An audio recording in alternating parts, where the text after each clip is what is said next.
Welcome back to another edition of Drop the Mitts Hockey Podcast. Today we have a great guest, eligible for this year's draft, University of Michigan commit, and most recently, defenseman of the Waterloo Blackhawks, Will Felicio. Will, how you doing, my friend? Good. How are you? I'm doing good, man. How you enjoying vacation? I know you had mentioned you were in Nantucket, and man, it's such a beautiful area up there. Yeah, it was my first time going this weekend, and it was really fun. I mean, I'd never seen it before, and it was unbelievable. Yeah, it's beautiful, man. You play any golf up there or anything? I haven't. I'm usually a big golfer guy, but I haven't really been this summer. Yeah, I was gonna ask you, have you gotten a chance to get out there yet? I've played probably about like 5 rounds, I'd say. Okay. But How's your golf game, dude? I'm like a 10 handicap. I'm all right. All right. We can work with that. Nice, man. Like I said, man, I want to congratulate you on your commitment. Obviously, you committed to University of Michigan a couple weeks back. That's huge, man. One of the best hockey schools in the country. Man, tell us what went into that decision, and what drew you to want to be a Wolverine next season. Yeah, definitely. I think like 2 big things I look at. My agent kind of first installed it in my head when deciding a school is where I'd develop the most and where I'd have the biggest chance of winning a national championship.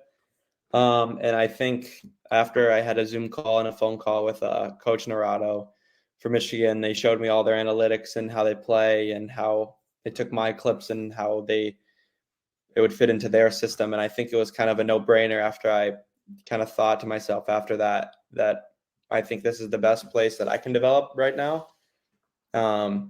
And just the trust and the relationship that I gained with the coaching staff and a 2-hour Zoom call was really impressive. So, yeah, and like obviously Michigan has had quite a few defensemen, especially like in recent years. You mentioned, Quinn Hughes, Luke Hughes, Owen Power, Zach Rowensky. Did kind of that track record of Michigan's ability to develop those kind of defensemen have anything to do, like have an impact on your decision?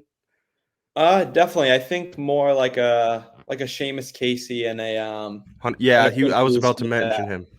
Yeah, because I feel like, Luke Hughes and Owen Power, they're bigger guys that can use their size. And I feel like, Quinn Hughes and Seamus Casey, they're not the biggest guys, but they know how to, get away with not being big. And I think looking at them and seeing how Michigan plays them, because it's tough for a coach choosing a 5'9" guy over a 6'3" guy. But, with how much they played Casey, yeah, I think it was really interesting to see and kind of just have that level of trust that I could, they're not afraid to use a 5'9" defenseman. Yeah, like, and you mentioned being like the smaller defenseman. Like, how do you use that to your ability, like to your advantage? Obviously, like you look at any of the scouting reports, like it shows that you're a phenomenal puck moving defenseman. Like, how do you use what people would think is a kind of a downfall? How do you use that to your advantage? I think like bigger guys, kind of just corners and battles and stuff like that, they'll just use their body, where I kind of have to rely on technique and skill to kind of, find a way to maneuver around a guy or steal a puck, because I'm not going to put a guy into the 5th row, probably ever. But I mean, I feel like you never know, man.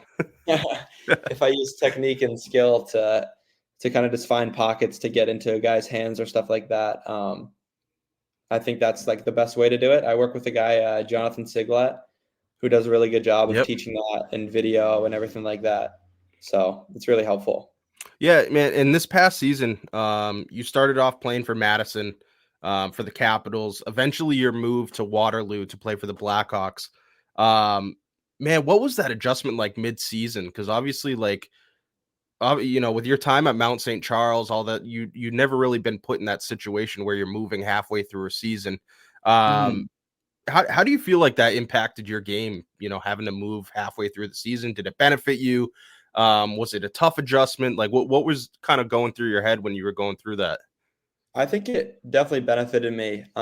Just because like when I was in Madison, I wasn't really happy with how I was playing and my performance. So I thought that a move would be best for me. And I think just having a fresh start with new faces and a new locker room and just a bunch of new stuff it can be really beneficial. And I thought it paid off for me. I think Matt's he's a great coach and I really liked him. I think he sets a great job of kind of setting a standard and a culture in the locker room that I've really never seen before. And it was unbelievable. I mean, everyone came to the rink ready to work, and it was the closest group that I've ever played with. We were just hanging out after every day at the rink, but I think playing wise and game wise, it was huge. Because right when I got there, they told me how they wanted me to play how I play, and they didn't want to throw everything onto me where they want me to play a certain way. They just wanted me to go out there and, do what I do best to kind of help the team and just do whatever I can to make an impact. Yeah, so in them telling you just to kind of go out and do your thing and do what you do best, did that alleviate a lot of the pressure of going into a new organization and like not having to try to be someone you're not, just kind of doing your thing, playing the way you know how to play?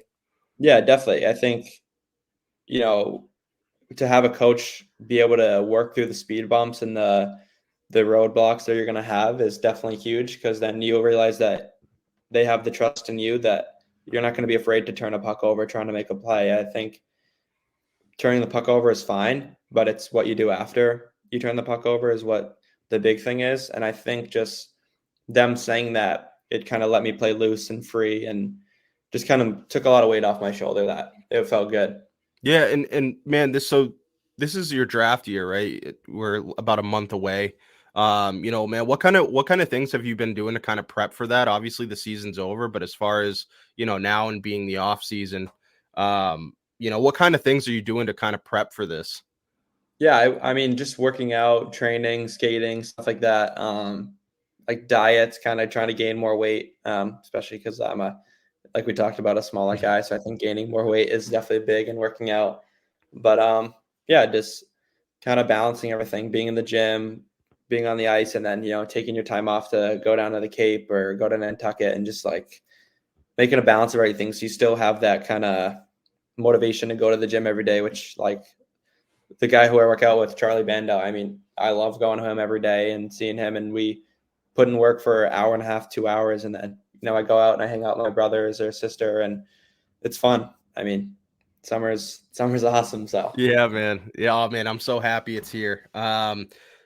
We mentioned some of the Michigan guys. I had mentioned guys like Owen Power, but Seamus Casey, honestly, being a smaller guy, is there anyone currently playing in the NHL that you kind of see yourself in? Just as far as that, like, smaller defenseman, that's able to move the puck as quick. Like, do you see anyone that's currently playing that you play like? I'm not sure. I've gotten, like, some people say, like, Samuel Girard, and I've had other people say That's a good one, dude. Yeah, I've also heard people say Torrey Krug, but I kind of think Torrey Krug's a little bit more grittier than I am, personally. So I don't know. I mean, I'd like to be like a Quinn Hughes or a Miro Heiskanen, but I mean, those are the best players and the best team in the NHL. So it's tough, but maybe one day. Well, especially Miro, man. Like, if you watch any of the playoffs now, like, that dude is unbelievable. I think Unbelievable. He's like solidified himself, I think, as like a top 3 defenseman. And like, honestly, I had Charlie McAvoy ahead of him, but like at this point, man, seeing what Miro does, like, he's unbelievable. Yeah, it's impressive. I think I've watched his first NHL shift. Like, there's a video of it. Like, he just gets the puck, his first time touching the puck, and he goes all the way up and down the ice. And I think I've watched that probably 15 times. Yeah, he's unbelievable, dude. Man, I was, speaking of going back, and I was watching video of the Hlinka Gretzky Cup, man. You were a point per game player, 5 games, 5 points. You had 3 goals, 2 assists in 5 games. Your team took home the bronze, but you had great success, and you were definitely noticeable in that tournament. What was your biggest takeaway playing in that tournament, playing against other countries' best teams, or best players rather? What was your biggest takeaway from that tournament, and what do you think gave you the ability to have so much success? I think the reason I had that success was the guys I was playing with. I mean, playing with guys like Connolly and Kleber and just players who are, the best at their position. I think it made my job a lot easier. But I mean, the coaching staff, I had a relationship with Strand before the tournament. Just, talking to him, and I think he's an unbelievable coach. I really liked him, and I like the rest of the coaching staff. But I think the way we played that tournament really helped me and benefited me. and they kind of set a standard like how like Waterloo did, just play the way you play, and we'll be here for the roadblocks. We get it's only a 5-game tournament, but it's a pretty big tournament, and I think that was huge for me to kind of go out there and just play the way I play. Yeah, I mean, did it kind of give you like a better idea of like where you stood as far as like your peers go, like across all countries, right? And like you having this success, like did this kind of give you a little bit of like a boost of confidence that like, hey, I can play at this high level?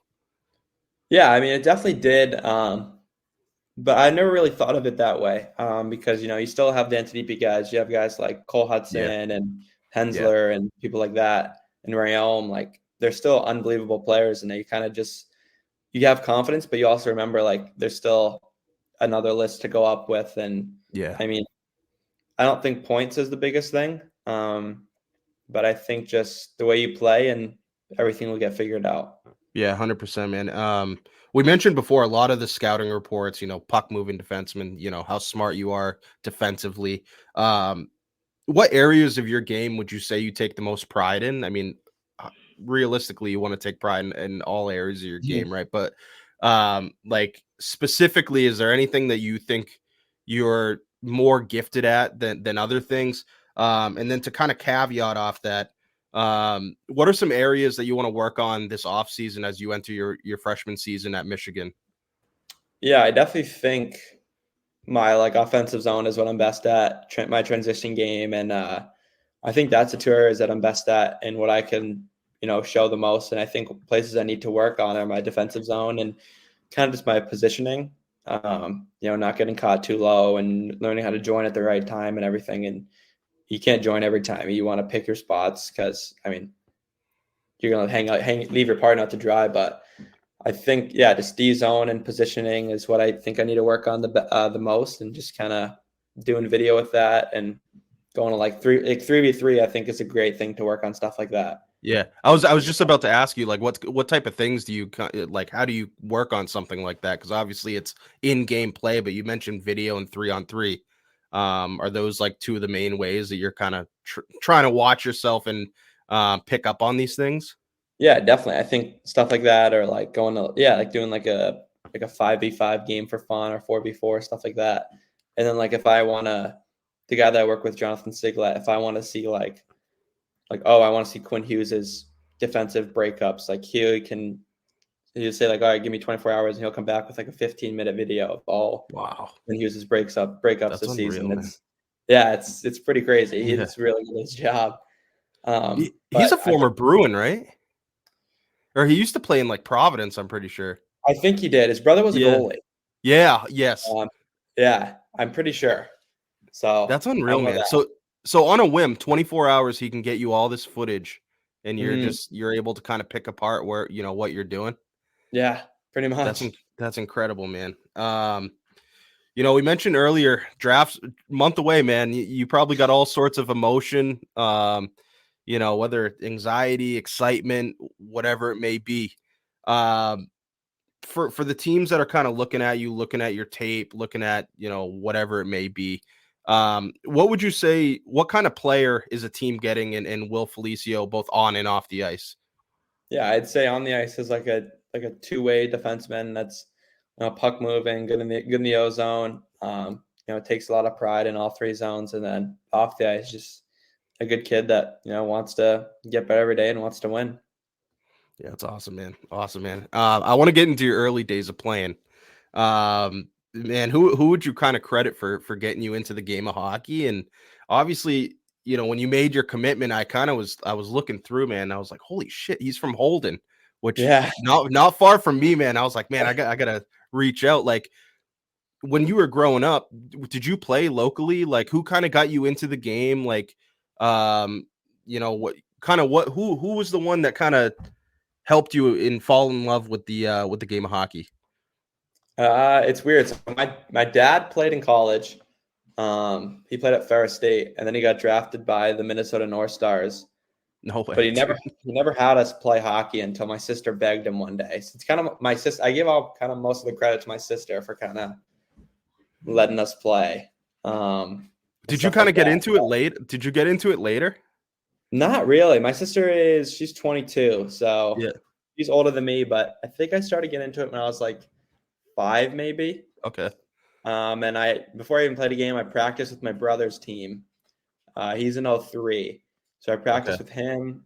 And then, I played for the Flames for a good amount of years. And then I moved to the Boston Junior Eagles, where Jerry Keefe was my coach. Yep. And Jerome McGinley was my coach. So those were two okay coaches to have, I guess, right? Good coaches to have it when you're 12 years old. But I think that helped a lot. And then I went to Mount for 2 years, and then I tendered with Madison. Like what did your kind of in playing for the Junior Eagles? I mean, we've seen some like unbelievable talent.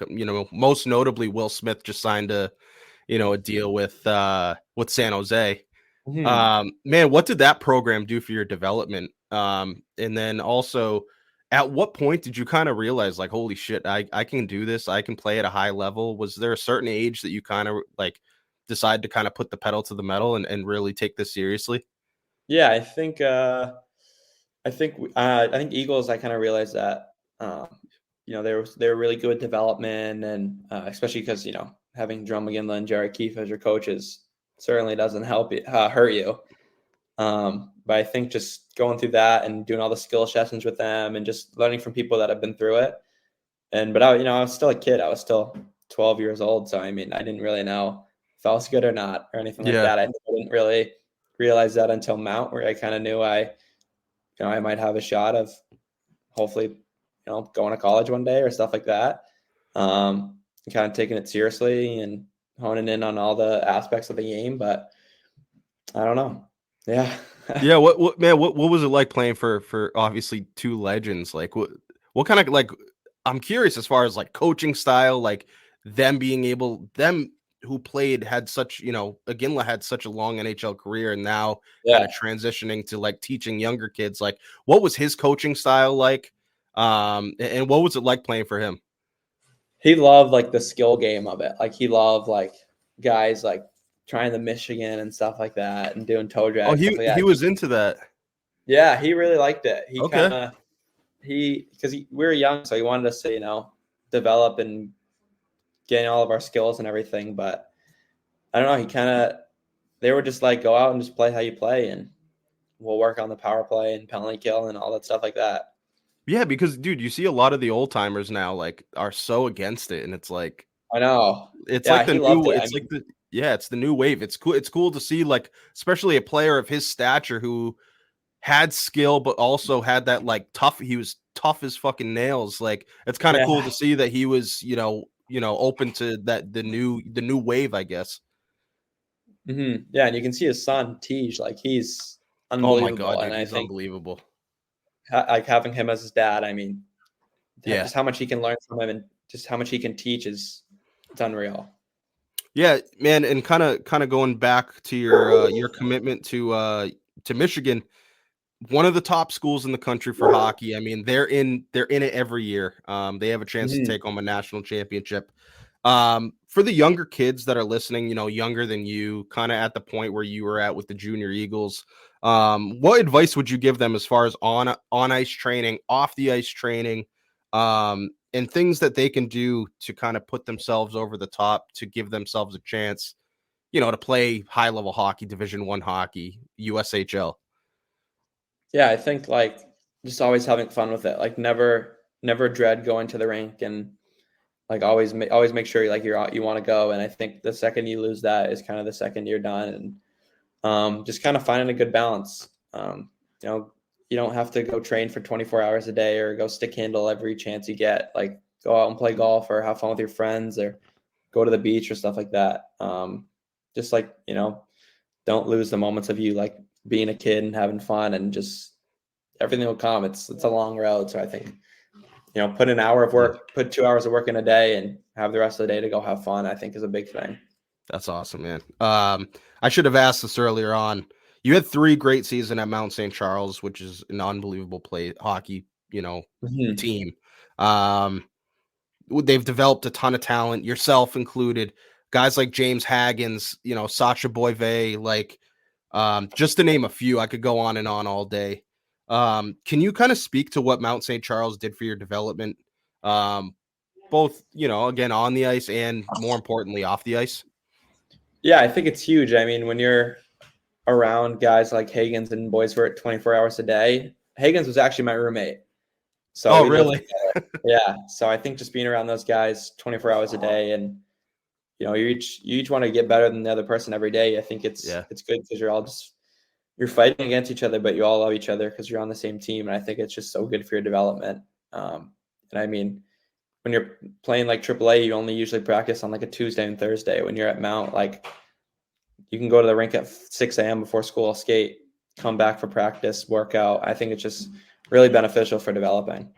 Yeah, man, I should have asked earlier too, like your normal day to day, like in the USHL, um, like what are the differences as far as like the national development program? Because I think a lot of people get mixed up like the difference between the two, Mm-hmm. where they have that kind of split schedule. Like for you playing in the USHL, kind of taking that route, like what was a normal day to day for you? So I'll do Waterloo. Like Waterloo, I had to get to the rink, I think, like 8:45, and then it was like stretching, warm up, practice, and then practice like an hour, and then we Okay. get off. We'd either go to like on a Monday, we'd get like tropical smoothie cafe, and then we go to work out for an Bomb. hour. Yeah, it's What's good. what's your go to order, man? That's funny you say that. I literally just had that yesterday. Sunrise sunset is what I'd get. Hell yes, dude. Let's go. Good one. Yep. Let's go. And then like a Tuesday would be a school day, so we'll go to the rink same time, skate, practice, and then get off. We'll go get lunch. And then the guys that are in school will come back, do school for 2 hours, and then we're free for the rest of the day. Where guys who are in school can just go home and take a nap. And you Go and play you're ball. you guys are still with like host families, right? Yeah. Mm-hmm. So what was your experience like that? Obviously you're a kid, 17, 16, 17 years old. Like what was your experience with, going to a completely new household, your new people? Like what was your experience like with that? I got really lucky. I got two really good billets, both in Madison and in Waterloo. But when I was little, my family hosted kids from the Boston Junior Bruins. No So way. we had a kid who lived with us who played at Northeastern. What was his name? AJ Valela. Nah. He played Doesn't. a good like probably like 4 years ago, I'd say, maybe a little bit Okay. longer. Okay. But I think just kind of having them in the house and then kind of gave me a little teaching on what to do and everything like that. But then I got really lucky with in Madison and Waterloo. Like Madison, I was 2 minutes away from the rink. Like I could walk if I wanted to. And then Waterloo, my billets were owned the diner, so I got free food whenever I Oh, wanted there you to. go. And yeah, they were awesome. They were great cooks, so it was huge. Awesome, man. Listen, bro, that kind of wraps it up for us. I mean, we're at 11:26 right now.